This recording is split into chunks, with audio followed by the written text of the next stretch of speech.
penyebab perang Badar Kubro, ya, perang Badar besar. Itu yang pertama karena Rasulullah ingin menghancurkan perekonomian penduduk Mekah seperti tadi yang sudah dijelaskan, ya, dengan mencegat kafilah dagangnya mereka. Itu penyebab pertama, penyebab pecahnya perang Badar. Yang kedua, pencegatan kafilah dagang ini sudah terjadi beberapa kali. Ya, sudah pernah saya jelaskan, ada perang-perang kecil atau ekspedisi-ekspedisi kecil sebelum terjadinya perang Badar. Nah, pencegatan kafilah dagang terjadi beberapa kali dan itu baru berhasil pada Saria Nakhlah. Yang lainnya tidak pernah berhasil, selalu kecolongan, kelewatan duluan. Nah, pada Rasulullah terlambat beberapa hari untuk mencegah kafilah dagang Quraisy yang berangkat menuju Syam. Nah, kafilah yang lolos inilah yang akhirnya menjadi pemicu terjadinya perang Badar. Cerita sedikit, nah, ya. Nah, selanjutnya penyebab perang Badar yang kedua, ketika Abu Sufyan mendengar berita bahwa kafilah dagangnya menjadi incaran muslimin, dalam perjalanan pulang Abu Sufyan itu sangat berhati-hati karena sudah dengar berita. Maka setelah dia mendapatkan informasi tentang keamanan perjalanan, Abu Sufyan bertemu dengan Majdi yang menginfokan bahwa ada 2 orang yang mengambil air minum. Maka Abu Sufyan memeriksa kotorannya, ya, sebagai yang pernah dijelaskan, dan dia tahu bahwa kotoran unta itu adalah mata-mata dari Madinah karena Madinah itu terkenal dengan penghasil kurma terbesar. Sampai-sampai saat subuhnya, makmurnya itu orang Madinah, untanya pun dikasih makan kurma. Maka cuma unta dari Madinah itu yang kotorannya itu ada biji kurmanya, ya. Nah, yang akan kita bahas pada malam hari ini yaitu jalannya peperangan. Kemarin kita sudah bahas tentang persiapan-persiapan peperangan, bagaimana perjalanan Rasulullah dan para sahabat menuju Badar, bagaimana perjalanannya orang-orang Quraisy menuju Badar, bagaimana persiapan-persiapan di kubu kaum muslimin dan persiapan-persiapan di kubu kaum Quraisy. Itu sudah kita jelaskan. Jadi pada malam hari ini insya Allah kita akan bahas tentang, mudah-mudahan waktunya cukup, tentang awal peperangan, kemudian perang asal, dan akhir peperangan. Nah, baik, ibu-ibu sekalian. Nah, setelah Rasulullah berhasil menempatkan pasukan kaum muslimin di lokasi yang strategis atas usulannya Hubab bin Munzir, ya, Hubab bin Al-Munzir, malam sebelum peperangan Allah menurunkan hujan bagi kaum muslimin. Sudah saya jelaskan pekan lalu. Hujan itu jadi rahmat. Pasir yang sebelumnya lembek menjadi padat sehingga mudah dilalui karena hujannya gerimis-gerimis gitu, ya, tidak deras. Persediaan air pun bertambah karena mereka sudah menggali subur, membuat semacam telaga untuk persiapan air minum mereka. Persiapan air minum bertambah dengan hujan itu dan tubuh mereka ikut menjadi segar. Istirahat mereka menjadi nyaman, ya. Kantuk yang luar biasa Allah berikan sebagai rahmat. Sebaliknya, di pasukan Quraisy yang berada di daerah yang lebih rendah, hujannya itu justru bikin tanah menjadi becek sehingga menyulitkan pergerakan mereka. Nah, malam itu Rasulullah menghabiskan waktu dengan bermunajat kepada Allah di antara seluruh pasukan yang lagi tertidur dengan pulas. Beliau mendirikan sholat, berdoa dengan penuh khusyuk di sebuah kemah yang dibangun khusus untuk beliau, ya. Beliau saking khusyuknya doa itu sampai mengangkat kedua tangannya tinggi-tinggi sambil memohon kemenangan. Sampai beliau berdoa, ya Allah, penuhi janjimu kepadaku. Ya Allah, jika pasukan kecil ini binasa, maka tidak akan ada lagi orang yang menyembahmu di muka bumi ini. Terus beliau berdoa sampai selendangnya yang berada di pundak itu terjatuh. Abu Bakar As-Siddiq yang setia menemani beliau itu selalu ada di sampingnya Rasulullah, sampai-sampai mengambil selendang itu lalu mengembalikannya ke pundak Rasulullah dan berkata, wahai Rasulullah, cukuplah engkau berdoa kepada Rabbmu. Sesungguhnya Allah pasti akan memenuhi janjinya. Ya. Walaupun juga Rasulullah yakin bahwa janji Allah itu benar. Tetapi sikap Rasulullah menunjukkan bagaimana pengharapan seperti seorang anak kecil yang memohon-mohon kepada ibunya agar diberi sesuatu. Seperti itulah yang dilakukan oleh Rasulullah. Sementara itu di pihak Quraisy itu berbanding terbalik dengan yang dialami Rasulullah. Kalau Rasulullah penuh harap cemas terhadap kondisi kaum muslimin dan jalannya peperangan besok, di pihak kaum Quraisy berbanding terbalik. Saking rasa percaya dirinya begitu besar, mereka datang itu dengan hampir 1.000 orang, berperlengkapan perangnya lengkap, ratusan unta dan puluhan kuda. Mereka merasa itu kemenangan sudah berada di tangan mereka bahkan sebelum peperangan dimulai. Jadi mereka memang memulai peperangan itu dengan rasa percaya diri yang tinggi, menggantungkan kemenangan itu dengan kemampuan diri mereka, ya, dengan kesombongan. Ini yang tidak boleh terjadi pada diri kaum muslimin. Nah, keesokan paginya Ibu, ketika kedua pasukan ini telah saling berhadap-hadapan, peperangan tidak langsung dimulai, ya, belum langsung dimulai. Nah, di tengah barisan Quraisy berdiri seorang laki-laki bernama Aswad bin Abdul Asad Al-Makhzumi. Ya. Saya ulang, namanya Aswad bin Abdul Asad Al-Makhzumi. Dia ini dikenal sebagai orang yang punya pribadi keras, pemberani, punya sifat nekat. Ya, begitulah kabilah-kabilah di kaum Quraisy. Karena mereka memang orang-orang yang terbiasa dengan kehidupan keras, orang-orang yang terbiasa mempertahankan diri dengan perang. Pokoknya sedikit ada masalah itu diselesaikan dengan perang. Jadi memang mereka berwatak keras. Ya. Jadi dia waktu melihat telaga yang dikuasai kaum muslimin, ya kan, sehari sebelumnya kan kaum muslimin sudah menggali, membuat telaga menampung air.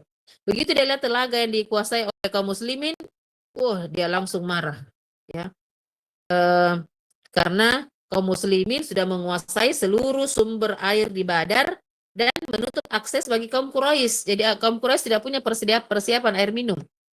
Nah, hal ini membuat posisi kaum muslimin itu jauh lebih menguntungkan dibanding orang-orang Quraisy, ya. Karena dipenuhi rasa angkuh, rasa marah, akhirnya Aswad ini bersumpah, dia bersumpah di hadapannya kaum Quraisy. Aku bersumpah akan meminum air di telaganya Muhammad atau menghancurkannya atau aku akan mati karenanya, ya. Artinya pokoknya saya harus dapatkan itu, entah hidup entah mati. Ya, saking sombongnya. Jadi tanpa dia menunggu aba-aba dari panglima kaum Quraisy, dia segera berlari menuju telaga kaum muslimin dengan pedang terhunus. Ya, saking percaya dirinya ini. Akhirnya Hamzah yang melihat itu, Hamzah bin Abdul Muthalib, pamannya Rasulullah, dia segera maju menghadang, ya, menghadang Aswad. Begitu Aswad mendekat, langsung Hamzah ayunkan pedangnya dengan kuat sampai mengenai kakinya Aswad dan memutus betisnya. Jadi tidak bisa dia jalan, Bu. Tubuhnya Aswad langsung jatuh. Kenapa? Kakinya langsung ditebas. Ya. Tapi begitu nih, karena keras kepala dan ingin memenuhi sumpahnya, akhirnya dia terus maju dengan merangkak-rangkak, ya, dengan kedua tangannya menuju ke telaga. Jadi apa ceritanya? Berkisot itu, kesot. Dia tarik-tarik tubuhnya pakai tangannya karena kakinya satu sudah ditebas. Melihat itu, dia masih kuat, ini bergerak ini. Akhirnya Hamzah kembali mendekati, kemudian dia berikan lagi tebasan kedua sehingga akhirnya Aswad tewas, ya, sebelum sampai ke telaga. Sebelum sempat dia minum sudah mati karena memang dia bersumpah kan, saya minum di situ atau saya hancurkan atau saya mati. Dan yang terkabul itu terakhir. Dia betul-betul mati di tangannya Hamzah. Dan inilah, Bu, ya, inilah orang musyrik pertama yang terbunuh dalam perang Badar, ya. Nah, setelah kematiannya Aswad, suasananya langsung jadi tegang. Tegang langsung. Karena baru satu ini sudah tewas ini dari kaum musyrikin. Nah, ada tradisi peperangan orang-orang Arab itu sebelum dua pasukan bertempur secara keseluruhannya, sebelum diperintahkan untuk saling menggempur, itu biasanya dilakukan mubarozah. Ya, apa mubarozah itu? Mubarozah itu, Bu, duel antara para pendekar. Pendekar itu orang-orang terbaiknya mereka, ya, orang-orang terkuat, orang-orang yang pandai berkelahi. Itu duel antara pendekar terbaik dari masing-masing pihak. Nah, duel ini apa tujuannya? Itu untuk menguji keberanian sekaligus juga membangkitkan semangat pasukan. Nah, dari barisannya Quraisy keluar 3 orang bangsawan yang disegani. Yang pertama itu Utbah bin Rabi'ah. Ya. Utbah bin Rabi'ah ini orang-orang yang memusuhi Rasulullah waktu di kota Mekah. Yang permusuhannya itu luar biasa. Nah, dia salah seorang pemimpin Quraisy, tapi dia sudah berusia lanjut, ya sudah sepuh gitu. Nah, tetapi dia terkenal sebagai pendekar. Sudah apa? Sudah malang melintang di dunia peperangan. Jadi dia sudah pakar ceritanya. Nah, itu maju Utbah bin Rabi'ah. Kemudian maju juga Syaibah bin Rabi'ah, saudaranya, ya adiknya, saudara kandungnya Utbah. Tapi dia lebih muda dari Utbah, adiknya. Kemudian Walid bin Utbah, putranya Utbah, ya. Putranya Utbah yang masih muda, tapi dia juga sangat kuat. Nah, 3 orang ini berasal dari satu rumpun keluarga, satu keluarga besar Bani Abdus Syam. Ya. Ibu-ibu mungkin masih ingat kisahnya Abdus Syam dengan Hashim, ya. Ada masih ingat, Bu? Di nasab dan leluhur? Abdus Syam dengan Hashim itu apaan, Bu?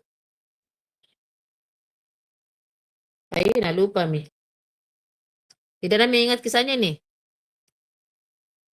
Yang mereka kembar, kemudian satu jarinya masuk ke jidatnya Abdus Syam, ya.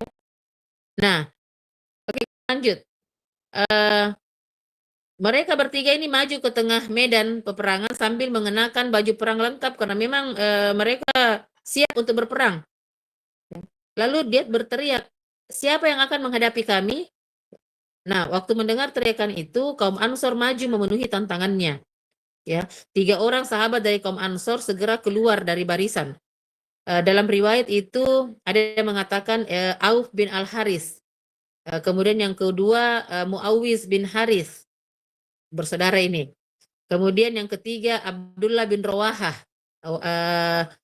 Tapi dalam riwayat lain ada yang mengatakan nama yang berbeda, ya. Jadi 3 ini yang paling kuat itu maju dari kaum Ansor karena kaum Ansor merasa bahwa dia sudah berjanji untuk melindungi Rasulullah, ya, pada Haji Wada.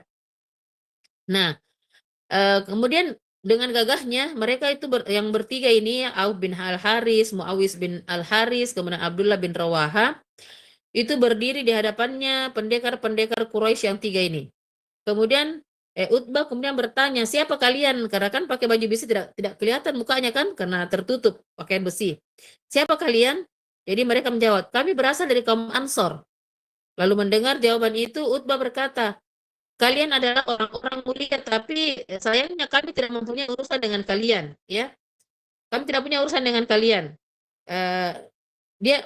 Dia berkata begitu dengan menganggap remeh orang-orang Ansor yang dia mau itu dari suku mereka sendiri, ya. Jadi dia berteriak kepada Rasulullah, wahai Muhammad, keluarkan kepada kami orang-orang dari kaum kami sendiri. Jadi yang dia mau itu sebenarnya berhadapan dengan orang-orang dari suku Quraisy juga yang berhijrah kemarin, ya. Yang mereka maksud itu adalah orang-orang muhajirin yang berasal dari Quraisy. Jadi mereka hanya ingin bertarung melawan kerabatnya mereka sendiri sesuai dengan tradisi peperangan Arab, ya. Nah, mendengar permintaan itu akhirnya Rasulullah bersabda, ya, bangkitlah wahai Hamzah. Kemudian beliau lagi manggil, bangkitlah wahai Ali. Lalu beliau berkata, bangkitlah wahai Ubaidah bin Al-Harith. Nah, ketiganya langsung maju saking taatnya. Rasulullah sengaja ibu-ibu memilih orang-orang yang maju ini dari kerabatnya. Sehingga ini juga menjadi bukti bahwa Rasulullah itu betul-betul dalam perjuangan tidak melindungi keluarganya, malah keluarganya harus dijadikan contoh, ya, contoh teladan bagi pasukan. Maka dia memanggil pamannya, wahai Hamzah, bangkitlah, wahai Ali, bangkitlah, ya, wahai Ubaidah bin Haris. Jadi maka ketiganya maju. Nah, Hamzah ini merupakan paman Rasulullah sekaligus juga salah seorang pejuang paling pemberani, ya kan? Ali bin Abi Thalib juga saat itu walaupun dia masih berusia 20 tahun, tetapi keberaniannya itu sudah terkenal sekali. Sedangkan Ubaidah bin Al-Haris itu sepupunya Rasulullah. Dia juga termasuk sahabat senior yang masuk Islam sejak awal dakwah di Mekah. Dia termasuk as-sabiqunal awalun setelah Khadijah, setelah Ali, setelah Abu Bakar ya. Nah, ketiganya ini menggunakan perlengkapan baju perang ya dan berdiri di hadapan 3 pendekar Quraisy. Akhirnya pasangan duel ditentukan. Jadi Hamzah itu berhadapan dengan Syaibah bin Rabi'ah. Kemudian Ali bin Abu Thalib. Jadi ini Hamzah karena paling tua di antara ketiganya ini menghadapi Syaibah bin Rabi'ah yang sudah sepuh tapi kekuatannya tidak bisa dianggap enteng. Kemudian Ali bin Abu Thalib itu menghadapi Walid bin Utbah. Ubaidah bin Haris menghadapi Utbah bin Rabi'ah. Akhirnya 1 lawan 1. Jadi duelnya itu hampir berlangsung bersamaan, bukan sendiri-sendiri. Mereka duelnya itu sekaligus. Nah, Hamzah kan kita sudah kenal. Hamzah itu dia memiliki kekuatan fisik yang luar biasa. Mungkin ibu-ibu masih ingat di materi masuk Islamnya Hamzah kan? Bagaimana Hamzah itu pergi berburu, yang dia buru itu singa. Kemudian kalau orang-orang Quraisy, Arab Quraisy itu pergi berburu, mereka rombongan, dia tidak, dia pergi sendiri, bahkan dia gendong sendiri singa tangkapannya itu masuk ke dalam kota Mekah. Jadi dia sudah terkenal memang dengan kekuatan fisik yang luar biasa. Nah, tidak lama setelah duel dimulai, sebentar saja Hamzah itu berhasil mengayunkan pedangnya dengan keras sampai Syaibah roboh. Langsung meninggal di tempat ibu-ibu dengan 1 kali tebasan dari Hamzah. Ya. Sementara itu Ali ini karena dia masih muda, geraknya sangat cepat, lincah ya. Walid juga sudah berusaha menyerang terlebih dahulu, tapi Ali berhasil menghindari serangannya Walid, kemudian membalas dengan 1 tebasan yang sangat tepat sehingga akhirnya Walid jatuh juga tersungkur dan tewas. Jadi sudah 3 ya, sudah 3 korban dari kaum Quraisy, dari kaum muslimin belum ada. Nah, berbeda dengan pertarungannya Ubaidah dengan Utbah. Ubaidah dengan Utbah ini berlangsung lebih lama, ini jawaranya dah hadapi ini. Jadi kedua-duanya ini sama-sama berpengalaman. Masing-masing itu berhasil melukai lawannya. Jadi pedangnya Utbah mengenai kakinya Ubaidah. Sehingga Ubaidah mengalami luka yang serius di kakinya. Dalam sebagian riwayat itu disebutkan betis atau tulang kakinya terluka berat ya. Nah, pada saat yang hampir bersamaan, Ubaidah juga berhasil melukai Utbah, jadi saling melukai, dua-duanya terluka. Nah, melihat Ubaidah terluka dan pertarungannya belum selesai karena belum ada yang mati di antara mereka, Hamzah dengan Ali yang sudah selesai dia tugasnya, akhirnya dia menghampiri Ubaidah, kemudian menyerang Utbah hingga tewas. Ya.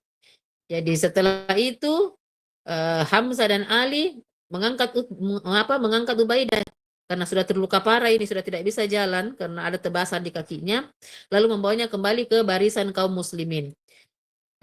Ubaidah waktu itu dalam riwayat dikatakan dia tetap hidup beberapa hari setelah peperangan berakhir.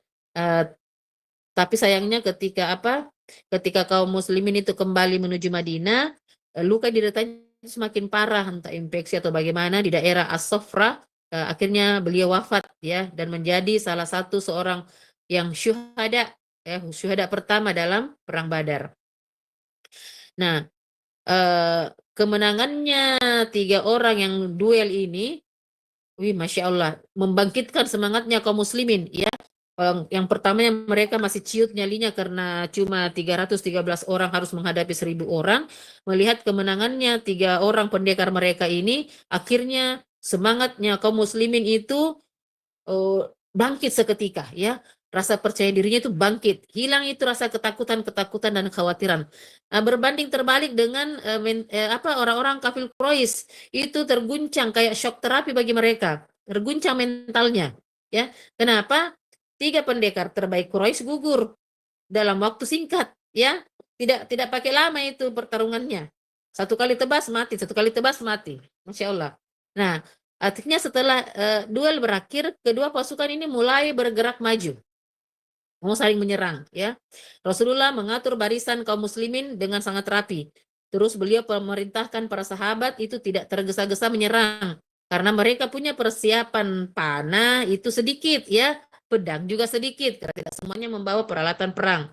Jadi beliau perintahkan para sahabat tidak tergesa-gesa menyerang.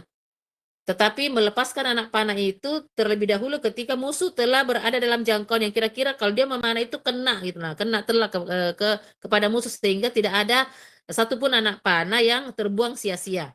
Saking apa rincinya itu Rasulullah dalam berperang ya, strategi-strateginya. Nah, kemudian maju bertempur, boleh maju bertempur setelah barisan Quraisy benar-benar mendekat. Ya, jangan kita lari ke sana menyerang, tapi biarkan orang Quraisy yang menyerang nanti disambut, sambut seperti itu. Nah, dari sinilah peperangan besar Badar itu dimulai, yang kemudian akhirnya menjadi salah satu kemenangan paling agung dalam sejarah Islam dengan pertolongannya Allah tentunya, yang menurunkan para malaikat. Nah, ibu-ibu, setelah duel 1 lawan 1 dimenangkan oleh kaum muslimin melalui Hamzah, Abdul Muthalib, Ali bin Abu Thalib, dan Ubaidah bin Haris, peperangan berubah menjadi perang terbuka ya.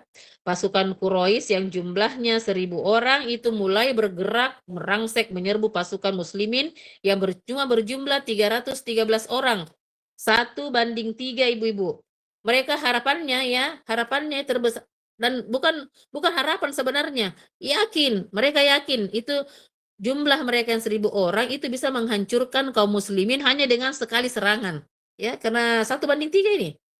Rasulullah itu terus mengatur pasukannya dengan rapi. Kemudian beliau membiarkan pasukannya bergerak sendiri-sendiri. Dia tidak membiarkan pasukannya bergerak sendiri-sendiri. Selalu dalam komandonya beliau. Jadi sebelum peperangan dimulai, beliau menetapkan sandi perang. Ada sandi perang atau kata penyemangat dan tanda pengenal pasukan. Supaya apa? Supaya kaum muslimin itu saling mengenal di tengah hiruk pikuknya peperangan dan tidak saling menyerang teman sendiri. Karena dalam peperangan itu Bu, zaman dulu ya, itu belum ada seragam militer. Sehingga sandi seperti ini penting. Untuk apa? Sebagai identitas sekaligus penyemangat. Karena kenapa? Seperti nanti ada ketika masuk ke perang Uhud, waktu kacau balaunya kaum muslimin itu setelah pasukan pemanah turun, itu ada sahabat yang membunuh ayah sahabat yang lain ya, saking paniknya mereka, jadi dia membunuh pasukannya sendiri.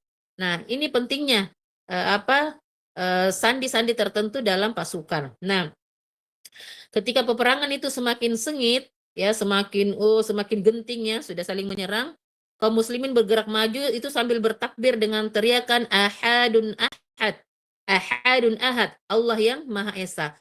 Ini bukan sekedar yel-yel perang, tapi ucapan ini mengingatkan seluruh pasukan bahwa mereka sedang berjuang demi menegakkan tauhid. Bukan berperang untuk kekuasaan, bukan berperang untuk harta, dan bukan berperang untuk balas dendam. Ya. Kalimat ahadun ahad ini juga mengingatkan mereka kepada kisahnya Bilal bin Rabah. Mungkin ibu-ibu masih ingat di peristiwa intimidasi dan teror. Bagaimana Bilal bin Rabah yang dahulu disiksa di kota Mekah, ketika ditindih batu dadanya waktu diseret-seret di padang pasir ya dengan tali, kalimat yang keluar itu cuma ahadun ahad, ahadun ahad, Allah yang Maha Esa. Setiap kali teriakan itu menggema, semangatnya kaum muslimin itu semakin kuat karena mereka yakin sedang membela agamanya Allah. Nah, ibu-ibu yang berbahagia melihat kaum muslimin ini tetap kokoh, padahal ini kaum musyrikin menggempur terus. Pasukan Quraisy melakukan serangan secara bergelombang, ya. Karena kenapa? Mereka mengandalkan jumlah pasukannya lebih banyak, perlengkapan perangnya lebih lengkap, kuda unta tersedia, pengalaman bertempur itu sudah mereka kuasai ya. Nah, mereka berharap dengan serangan bertubi-tubi barisan kaum muslimin ini akan runtuh. Tapi ternyata kenyataannya kaum muslimin tetap bertahan sesuai instruksi Rasulullah. Mereka tidak maju secara sembarangan, tapi tetap menjaga formasi sehingga setiap serangan Quraisy itu dapat dipatahkan. Nah, di tengah peperangan Rasulullah itu tidak berada di garis depan ya Bu. Tidak selamanya berada di garis depan. Kadang-kadang Rasulullah di depan memimpin, kadang-kadang beliau mundur. Nah, beliau berada di mana? Beliau berada di tempat yang dibangun oleh para sahabat, yaitu markas komando yang namanya Al-Arish ya, kayak menara begitu. Nah, dari situlah beliau mengawasi jalannya peperangan sambil terus berdoa kepada Allah. Sambil beri instruksi, beliau juga berdoa kepada Allah. Ini peristiwa menunjukkan bahwa Rasulullah itu mengajarkan kepada kita itu keseimbangan antara ikhtiar dan tawakal, ya, ikhtiar dan doa. Masya Allah, ini tiga tidak boleh kita lupakan, ibu-ibu. Dalam melaksanakan amanah apapun, doa, ikhtiar, tawakal ini harus bersinergi, ya, berjalan bersamaan. Sampai doa-doa Rasulullah itu dikabulkan oleh Allah, ya. Sebagaimana dalam Al-Quran di surah Al-Anfal, ya'idukumullahu bi'alfi minal malaikati munzalin, ya. Dan aku bantu kalian dengan 1.000 malaikat yang datang berturut-turut, ya. Tiba-tiba turun malaikat berbondong-bondong yang jumlahnya itu hampir sama dengan jumlahnya kaum kafir Quraisy. Para malaikat itu turun bukan menggantikan tugas kaum muslimin, ibu-ibu, tetapi menguatkan hati mereka dan membantu dalam peperangan atas izin Allah Subhanahu wa taala.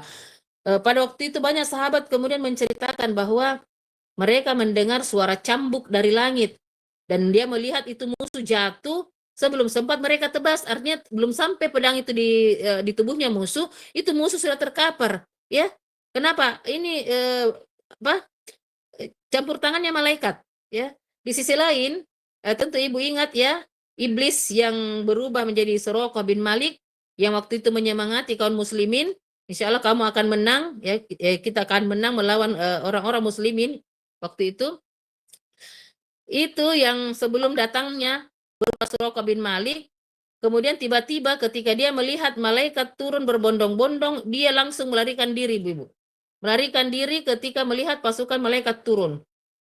Dia berkata, ya, sebagaimana disebutkan dalam Al-Quran, ini bari ummingkah, ini bari ummingkum, ini aro ma la tarau. Aku berlepas diri dari kalian. Sesungguhnya aku melihat apa yang tidak kalian lihat, ya. Jadi namanya apa? Namanya iblis, tentu dia melihat, ya. Dia melihat apa yang tidak dilihat oleh orang-orang biasa. Dan dia betul-betul melihat malaikat itu turun berbondong-bondong membantu kaum muslimin, insyaallah. Nah, sebentar ya, Bu.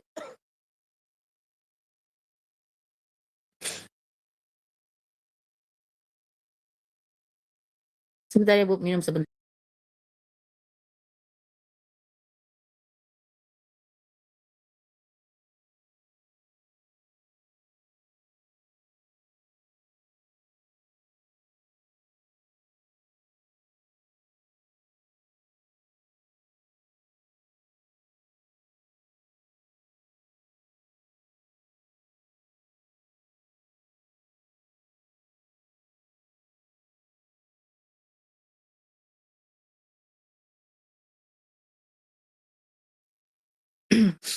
Oke, apaan, Bu? Nah,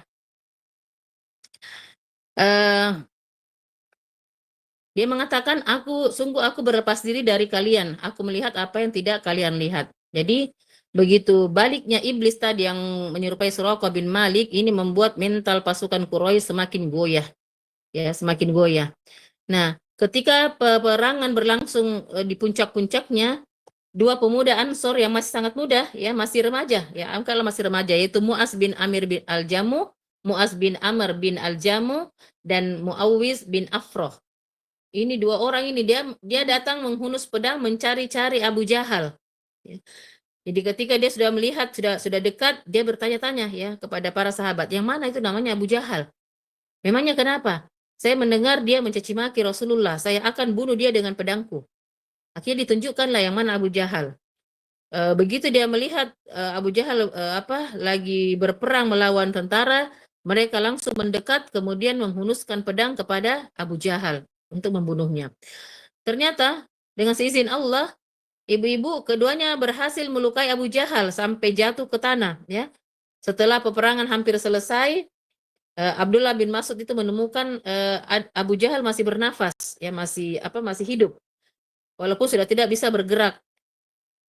Akhirnya dia letakkan itu kakinya di kepalanya Abu Jahal. Sudah seperti itu kondisinya, Abu Jahal yang masih sombong ini masih berkata, apakah ada orang yang lebih mulia dari aku yang kalian bunuh? Ya. Itu sudah sombongnya bukan malah minta ampun atau minta dikasihani, malah berkata seperti itu. Apakah ada orang yang lebih mulia daripada aku yang kalian bunuh?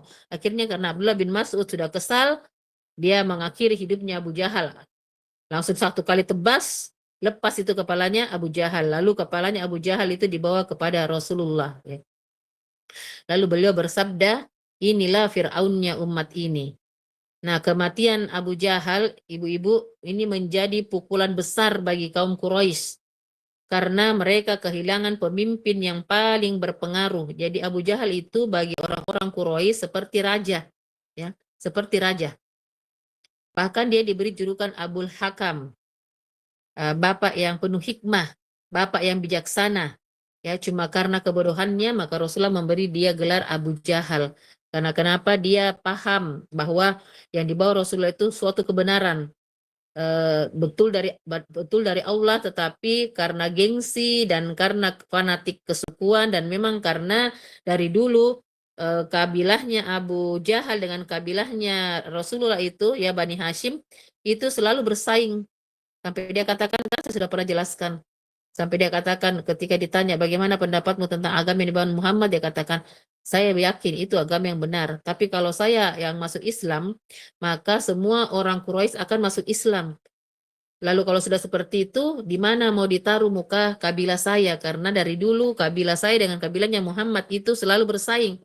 Mereka memberi makan orang-orang berhaji, kami juga seperti itu. Ya, selalu bersaing. Nah, kalau sekarang saya mengakui ada nabi dari klan mereka, kelompok mereka, lalu kalau begitu kabilah saya yang kalah, ya. Kabilah saya yang kalah. Jadi dia tidak mengakui kebenaran Islam itu bukan karena dia tidak tahu. Dia tahu, tapi karena keangkuhannya, kefanatikannya sehingga dia tidak mau mengakui, maka Rasulullah memberinya gelar Abu Jahal, ya. Jadi dia memang sangat berpengaruh. Nah, pada saat Allah mengizinkan dimulainya serangan balasan, Rasulullah mengambil segenggam pasir atau kerikil. Beliau melemparkan karena sudah agak kacau ya kaum muslimin kaum Quraisy karena sudah meninggal panglima terbesarnya. Beliau mengambil pasir atau kerikil lalu beliau lemparkan ke arah pasukan Quraisy sambil bersabda syahatil wujuh, ya. Syahatil wujuh. Semoga wajah-wajah itu memburuk atas kehendak Allah. Pasir tersebut mengenai mata hampir seluruh pasukan Quraisy sehingga mereka saat itu menjadi bingung, menjadi panik dan kehilangan konsentrasinya. Kemudian Allah menurunkan firman-Nya, "Wa ma ramaita id ramaita walakinnallaha rama" dalam surah Al-Anfal 17. Bukan engkau yang melempar wahai Muhammad, tapi Allah lah yang melempar, ya. Nah, ayat ini menegaskan bahwa kemenangan kaum muslimin itu bukan betul-betul memang bukan karena kekuatan manusia semata, melainkan karena pertolongan Allah Subhanahu wa taala. Ada penjelasan sedikit tentang yel-yel, sandi dan tanda khusus pada pasukan kaum muslimin ya ibu-ibu. Tadi sudah sempat saya bahas ya. Yel-yel penyemangat itu yang ahadun ahad. Itu latar belakangnya karena kalimat ahadun ahad yang berarti yang Maha Esa. Kalimat ini dikenal sejak peristiwa penyiksaan Bilal bin Rabah radhiyallahu an di kota Mekah. Nah, ketika Bilal disiksa oleh Umayyah bin Khalaf dengan batu besar di atas dadanya, supaya kenapa? Supaya dia kembali ke agama jahiliyah. Lalu beliau hanya mampu mengucapkan ahad, ahad. Kalimat tersebut menjadi simbol. Akhirnya menjadi simbol, menjadi viral ya, menjadi simbol keteguhan tauhidnya kaum muslimin. Nah, kenapa harus ada mengapa dijadikan yel-yel perang? Karena dalam perang Badar kaum muslimin tidak berperang karena ingin menguasai wilayah atau kekayaan seperti yang saya jelaskan tadi. Mereka berperang itu mempertahankan agamanya Allah, menegakkan kalimat tauhid. Nah, yel-yel ini ada beberapa fungsinya. Yang pertama, mengingatkan bahwa kemenangan hanya berasal dari Allah. Yang kedua itu menguatkan mental para pejuang. Jadi kalau mereka maju bukan mengatakan serang, serbu bukan ya, terjam bukan, tapi kalau disebutkan ahadun ahad, mereka pasti menyerang. Jadi itu semacam perintah. Kemudian fungsinya juga apa? Menyatukan hati seluruh pasukan. Yang keempat, menegaskan bahwa peperangan dilakukan atas dasar akidah, bukan hawa nafsu. Ada sandi perang. Jadi selain yel-yel ada sandi perang. Sandi perang itu kata pengenal pasukan, ya. Jadi pada masa Rasulullah belum ada seragam militer seperti sekarang. Kayak pakaian TNI, ya angkatan darat, angkatan laut, kita sudah tahu dari pakaian itu sudah tahu, iya angkatan darat, ini angkatan laut. Nah, saat peperangan berlangsung itu kan sangat kacau ya Bu.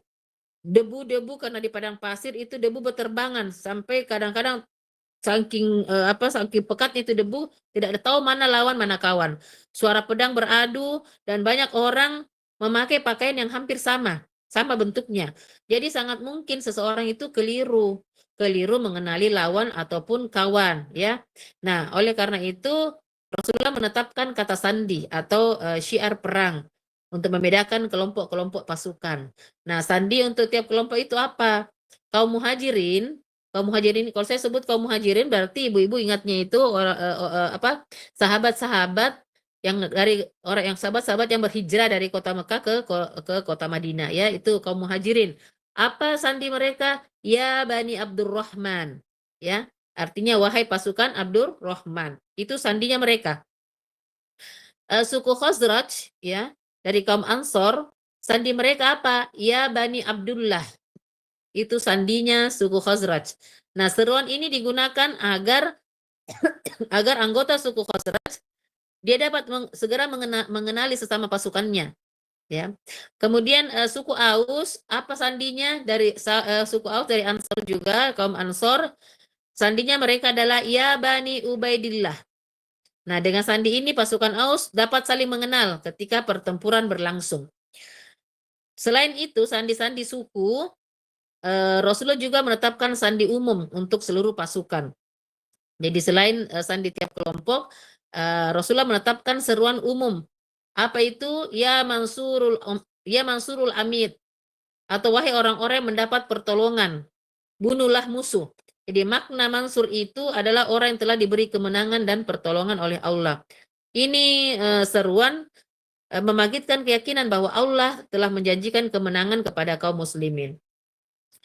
Sandi perang ini apa tujuannya? Sama dengan yel-yel tadi, ada tujuannya. Kalau sandi perang, itu pertama, supaya mereka saling mengenali teman. Karena tidak ada seragam. Sandi membantu membedakan mana kawan, mana lawan. Yang kedua, sandi ini juga bisa mengatur koordinasi. Pemimpin kelompok dapat segera mengumpulkan pasukannya. Jadi kalau sudah terhambur-hambur lagi di medan perang, dia berarti lagi ya Bani Abdurrahman, itu berkumpul lagi ke situ ke kelompoknya, ya. Karena dia tahu, oh di sana ternyata pemimpinku. Yang ketiga, menjaga kekompakan. Jadi setiap kelompok tetap berada dalam barisannya masing-masing. Yang keempat tentunya membangkitkan semangat, ya. Sandi yang mereka pakai yang mengandung nama-nama baik dan makna pertolongan Allah itu mampu menguatkan mentalnya kaum muslimin. Jadi memang luar biasa. Itu kuncinya. Ketika kita bersatu untuk melakukan apapun itu, insya Allah berhasil. Biar banyak orang Bu, banyak panitia, hatinya terpecah belah, pekerjaan itu terasa berat, ya. Ketimbang beberapa orang misalnya panitia tapi hatinya bersatu, kompak, kerjasama, insya Allah seberat apapun pekerjaan, insya Allah bisa kita selesaikan. Nah, selain itu ada tanda khusus.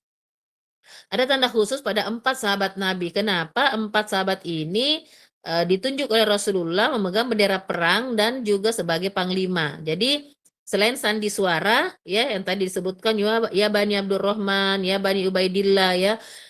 Selain sandi suara, beberapa sahabat juga itu memakai tanda khusus, Bu, agar mudah dikenali oleh Rasulullah dan pasukan muslimin. Yang pertama itu Hamzah bin Abdul Muthalib. Hamzah bin Abdul Muthalib ini tandanya itu bulu burung unta. Jadi Hamzah itu memasang bulu burung unta pada penutup kepalanya, ya, penutup kepalanya dipasangkan tanda bulu burung unta. Untuk apa? Supaya pasukan muslimin mudah mengetahui posisinya Hamzah di mana. Ya, jadi kan dia nampak sendiri, menonjol sendiri. Jadi kaum muslimin tahu, oh di mana posisinya pemimpinnya. Kaum muslimin juga bisa semakin bersemangat ketika dia melihat Hamzah, oh itu Hamzah di sana yang ada bulu burung unta di kepalanya. Oh ternyata masih bertempur, masih ada, masih hidup. Nah, dengan demikian kaum muslimin semangat melihat pimpinan perang mereka itu masih bertarung ya. Dan ini Hamzah termasuk berhasil membunuh banyak tokoh Quraisy. Insya Allah pekan depan kita ceritakan siapa-siapa tokoh Quraisy yang terbunuh dan bagaimana cara mereka terbunuh. Kemudian Ali bin Abu Thalib, Abi bin Abu Thalib itu tandanya dia memakai kain wol putih. Dia memakai kain wol putih sebagai tanda pengenal. Jadi beliau termasuk pejuang yang sangat aktif luar biasa dan banyak menghadapi tokoh-tokoh Quraisy juga dalam duel maupun perang terbuka. Nah, tanda putih ini, tanda kain wol putih ini juga memudahkan pasukan muslimin mengenali atau mendeteksi di mana keberadaannya Ali. Yang ketiga itu ada pada Zubair bin Awam. Jadi Zubair bin Awam itu yang dia pakai apa supaya mudah dikenali, supaya ditahu tempatnya itu dia pakai serban kuning. Serban warna kuning yang nyentrik warnanya supaya nampak. Jadi dalam beberapa riwayat itu disebutkan ibu-ibu malaikat juga yang turun membantu kaum muslimin itu juga tampak memakai sorban warna kuning sehingga ini semakin menguatkan semangatnya kaum muslimin. Ada juga Abu Dujana. Abu Dujana ini tandanya dia memakai pita merah. Ya, pita merah dia ikatkan di kepalanya. Jadi dia memakai pita merah. Ini menjadi ciri khasnya Abu Dujana ketika memasuki peperangan. Jadi para sahabat itu tahu bahwa jika Abu Dujana telah mengenakan pita merahnya, berarti dia siap bertempur dan siap membunuh. Itu ciri khasnya dia. Nah, mengapa diperlukan tanda-tanda khusus ini, ibu-ibu? Pada masa itu, selain yang tadi sudah disebutkan, belum ada seragam militer, peperangan juga berlangsung dengan jarak dekat, jadi face to face ya. Debu dan asap itu memenuhi medan peperangan. Nah, pakaian Arabnya juga hampir serupa. Jadi tanda-tanda seperti bulu burung unta, kain putih, surban kuning, pita merah itu berfungsi sebagai identitas visual. Supaya pasukan muslimin mudah mengenali tokoh-tokoh penting di medan perang ya. Jadi keberadaannya para pemimpin yang mudah dikenali juga membantu menjaga semangat koordinasi. Seperti yang terjadi pada kaum Quraisy karena sudah dia lihat terbunuh Abu Jahal, sudah mulai kendor ya. Mulai kendor semangatnya. Nah, ketika kaum muslimin melihat bahwa pemimpin mereka itu masih ada dan masih bertarung, ini juga menjadi penyemangat ya bahwa mereka punya harapan untuk menang. Selanjutnya kita kilas balik dulu tentang kisah setan menjelma sebagai Suraqah bin Malik ya. Kita review sedikit ke belakang ketika kaum Quraisy bersiap berangkat menuju Badar. Sebenarnya mereka memiliki satu kekhawatiran besar kan Bu, hampir tidak jadi pergi ya. Nah, di sebelah barat kota Mekah terdapat Bani Bakar. Bani Bakar ini sebuah kabilah yang pernah berselisih dengan Quraisy ya. Bani Bakar berselisih dengan Bani Quraisy. Nah, orang-orang Quraisy itu khawatir apabila kalau jangan sampai ketika pasukan mereka pergi ke Badar, maka Bani Bakar akan menyerang Mekah dari belakang sehingga keluarga dan harta mereka tidak ada yang melindungi. Itu kekhawatirannya sehingga kemarin hampir-hampir tidak jadi ke perang Badar. Tetapi pada saat itu datanglah setan dengan tipu dayanya. Nah, ini kekuatannya setan ini, Bu. Kalau tidak mau kita lagi mau tobat atau lagi mau berbuat baik, macam-macam bisikannya supaya tidak jadi, ya. Nah, setan mengambil rupa seorang pemimpin Bani Mudlij yang sangat dihormati, yaitu Suraqah bin Malik bin Ju'shum. Dia berubah karena kenapa? Kalau dia berubah menjadi itu, orang-orang pasti mendengarkan karena dia termasuk orang-orang Suraka ini termasuk orang yang sangat dihormati dan sangat didengar kata-katanya. Nah, kenapa? Karena beliau dikenal memiliki hubungan baik dengan Bani Bakar. Ya, artinya jika Suraka memberikan jaminan keamanan, orang Quraisy akan mempercayainya. Kenapa? Karena Suraka ini punya hubungan baik dengan Bani Bakar. Artinya kalau dia berbicara dengan Bani Bakar, dia didengar kata-katanya. Makanya setan berubah menjadi Suraqah bin Malik bin Ju'sum walaupun bukan dia. Nah, setan berkata kepada kaum Quraisy waktu itu, aku akan menjadi pelindung kalian. Tidak ada seorang pun yang mampu mengalahkan kalian pada hari itu. Aku juga menjamin tidak ada serangan dari Bani Bakar kepada keluarga kalian. Nah, ucapannya ini yang membuat Quraisy itu merasa sangat percaya diri. Mereka akhirnya berangkat ke Bedang Badar dengan penuh kesombongan. Ya, jadi Allah bahkan mengabadikan ini dalam surah Al-Anfal. Nanti ibu-ibu baca sendiri ya, karena waktunya tinggal 5 menit. Nah, selama perjalanan menuju Badar, setan yang tadi berubah jadi serokok ini terus dia membakar semangatnya kaum Quraisy ini ya. Ia membuat mereka merasa bahwa ya, jumlah kita banyak. Kemudian persenjataan kita lengkap ya. Kita memiliki pasukan berkuda. Kaum muslim itu kecil sedikit orangnya, itu yang terus dia gaung-gaungkan di telinganya kaum Quraisy sehingga kaum Quraisy itu jumawa. Jumawa itu sombong. Nah, inilah Bu ya. Kadang-kadang kita juga seperti ini manusia, dibisik-bisiki setan tentang kelebihan-kelebihan diri kita sehingga menganggap remeh orang lain. Nah, gara-gara hasutannya ini setan, kesombongan mereka itu makin bertambah-tambah. Mereka mulai yakin bahwa kemenangan sudah ada di tangan. Padahal keyakinan itu cuma tipu daya setan.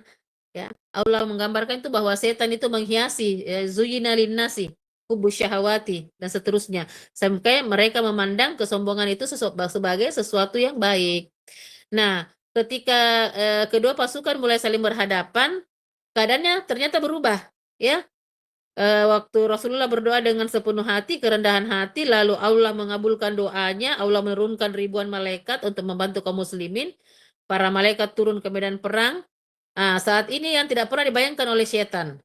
Akhirnya begitu dia melihat Jibril dan para malaikat turun dari langit, setan langsung mengetahui bahwa janji Allah itu telah datang. Makanya dia sudah sadar bahwa tidak mungkin melawan tentara Allah karena setan tahu sekali itu. Nah, ketika rasa percaya dirinya sudah hilang, ya sudah dia ketakutan, ya. Dalam surah Al-Anfal dikatakan tatkala kedua pasukan telah saling melihat, setan berbalik ke belakang seraya berkata, "Inni bari umminka, inni aroma la tarawna, inni akhafullahu, innallaha syadidul iqab." Ya. Aku berlepas diri dari kalian, aku melihat apa yang tidak kalian lihat dan aku takut kepada Allah dan Allah sangat keras siksanya. Nah, tanpa pikir panjang ibu-ibu, setan langsung membalikkan badan, dia melarikan diri dari medan perang. Waktu itu orang-orang Quraisy terkejut. Karena kenapa? Dia melihat Suroko yang tadinya begitu berani justru kabur. Nah, salah seorang pemimpin Quraisy, Al-Haris bin Hisham, akhirnya berlari mengejar Suroko. Udah tarik tangannya. Dia memegang tangannya sambil berkata, "Hei Suroko, mau kemana kamu ini? Bukan kau telah berjanji akan melindungi kami? Ya, kau sudah angkat-angkat kami. Kau sudah berjanji bahwa kita akan berperang bersama, kita akan menang, kemudian melindungi keluarga-keluarga kami. Kenapa sekarang kau mau lari?"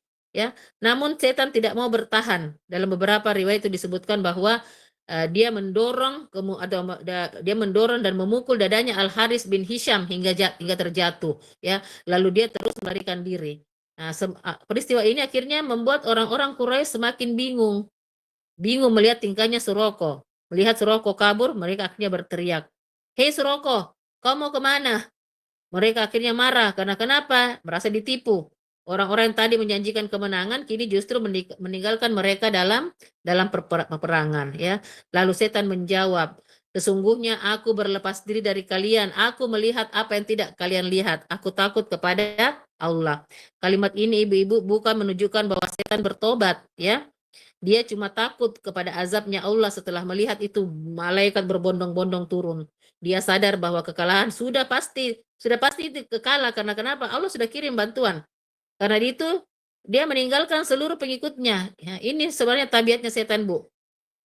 Ketika manusia mengikuti ajakannya, dia seperti mendukung, tapi setelah datang musibah atau manusia mengerjakan apa yang dia ajarkan, maka dia meninggalkan mereka, ya. Kalau sudah manusia sudah terjerumus ya sudah dia tinggalkan. Nah, dalam beberapa riwayat sirah disebutkan bahwa setelah meninggalkan medan perang, setan terus berlari hingga menuju ke laut. Dia menceburkan dirinya ke laut sambil berteriak, "Celaka aku, celaka aku." Nah, riwayat ini menunjukkan betapa besarnya itu ketakutan setan ketika menyaksikan pertolongan Allah kepada kaum muslimin. Meskipun itu rinciannya tidak disebutkan dalam Al-Quran, ibu-ibu, ini terdapat dalam sebagian riwayat sejarah saja dan sirahnya sehingga disampaikan sebagai pelengkap kisah, bukan sebagai pokok akidah, ya. Nah, beberapa waktu kemudian orang-orang Quraisy bertemu dengan Suraqah bin Malik yang asli. Ya, ini ceritanya setelah perang Badar ya, Bu. Setelah peristiwa perang Badar. Mereka bertemu dengan Suraqah bin Malik yang asli. Lalu mereka berkata, "Oh, ini Suraqah telah mengkhianati kami di perang Badar," ya. Jadi Suraqah heran. Dia menjawab bahwa dirinya saya tidak pernah pergi ke Badar ini. Maka tidak mengetahui apa yang kalian maksud. Nah, saat itulah mereka baru sadar bahwa sosok yang bersama mereka itu ternyata bukan Suraqah, melainkan setan yang menjelma menyerupai Suraqah bin Malik. Baik ibu-ibu, cukup sekian materi pada malam hari ini. Insya Allah pekan depan, bukan pekan depan ya, pekan depan kita hadis ya. Jadi persiapkan ibu-ibu untuk penyetoran hadisnya. Eh, Nanti saya coba cari dulu scroll hadis sampai di mana hadisnya ibu-ibu, baru saya share di grup. Berarti 2 pekan ke depan insya Allah kita masuk ke